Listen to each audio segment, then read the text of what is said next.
Social media কি আমাদের জীবন সহজ করে দিল না আরও কঠিন করে দিল? আসলে অনেকেই ভাবে যে আমাদের জীবনটাকে হয়তো বা এই হোয়াটসঅ্যাপ, ফেসবুক এগুলো সহজ করে দিচ্ছে। হ্যাঁ, সহজ করে দিচ্ছে এবং সম্পর্কগুলো নষ্টও করে দিচ্ছে।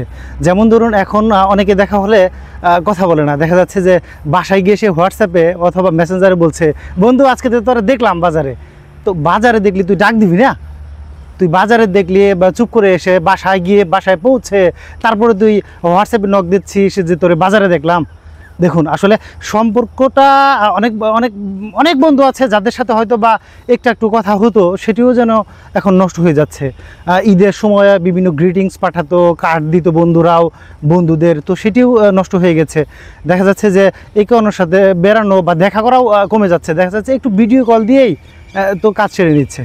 তো এইভাবে আসলে সম্পর্কগুলো যেন দূরত্ব বেড়ে যাচ্ছে। তো দূরত্ব বাড়ার ক্ষেত্রে আপনার ভূমিকাও আসলে কেমন, সেটিও আসলে দেখার ব্যাপার।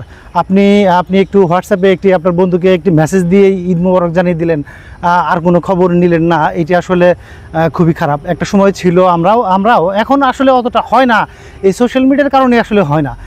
দেখা যাচ্ছে যে একটা সময় আমরা বন্ধুরা সবাই একত্র হতাম। দেখা যাচ্ছে ঈদের, এই যে কোরবানি ঈদের সময় গরুর মাংস সহ সব একত্র বসে একটু মুড়ি, গরুর মাংস অথবা একটু আড্ডা, বেশ অন্তত ঘণ্টাখানেকের জন্য বা 2 ঘন্টার জন্য একটি আড্ডা হতো। কিন্তু সেটিও যেন আসলে কমে যাচ্ছে।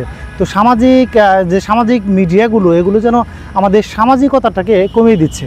এটির থেকে আসলে কিছুটা হলেও বেরিয়ে আসা উচিত আমাদের, অন্যথায় ভবিষ্যৎ প্রজন্ম কিন্তু তাদের মধ্যে আরও দূরত্ব তৈরি করে ফেলবে।